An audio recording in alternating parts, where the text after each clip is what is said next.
Award వేదికగా నందమూరి బాలకృష్ణ నందమూరి నట వారసులంటే నా కొడుకు మోక్షజ్ఞ తన కొడుకు అంటూ ఇట్లా కేవలం తన గురించి చెప్పే లోపల మిగతా వాళ్ళందరూ కూడా ఎన్టీఆర్ గురించి అసలు నందమూరి కుటుంబ సభ్యుడిగా భావించరా అంటూ మండిపడుతున్నారు. ఇదే విషయంపై మోహన్ బాబు కూడా రియాక్ట్ అయ్యారు. సో నందమూరి కుటుంబంతో ఎంతో మంచి అనుబంధం ఉంది, సోదర అంటూ ఎంతో ఆప్యాయంగా బాలయ్యని పిలుస్తారు. అలాగే మోక్షు ఎంట్రీకి కూడా ఆయన విషెస్ ని అందించారు. ఈ సందర్భంగా collection king Mohan Babu so Nandamuri నట వారసులంటే కేవలం మోక్షజ్ఞ మాత్రమే కాదని, ఈ రోజు నందమూరి అనే పేరు రోజు వినిపించేలా చేసేటువంటి వ్యక్తి ఒకే ఒక్కడు ఎన్టీఆర్. సో కాబట్టి మన రామారావు గారికి సంబంధించిన విషయాల వరకు ఆయన చివరి దశలో ఉండి సపోర్ట్ చేసినటువంటి వ్యక్తి.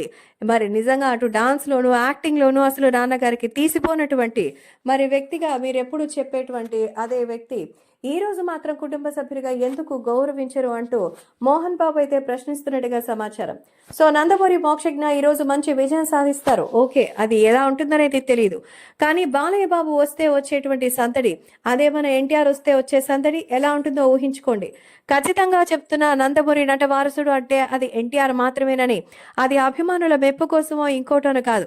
ఖచ్చితంగా మన నందమూరి బాలకృష్ణ చెప్పినట్టు తన నటవారసులుగా అయితే మోక్షజ్ఞ ఉంటారేమో, నందమూరి నటవారసుడంటే ఒక్క ఎన్టీఆర్ మాత్రమే అంటూ చెప్తున్నారు. సో ఈ నేపథ్యంలో నందమూరి నట వారసుడిగా అయితే ప్రకటించబడి అందరి చేత ఎంతో పొగడ్తలు కురిపించుకున్నారనే చెప్పాలి. సో ఇప్పటికైనా సరే నందమూరి బాలకృష్ణలో మార్పు రావాలని కోరుకుంటున్నారంటూ తెలియజేశారు మన నందమూరి బాలయ్య.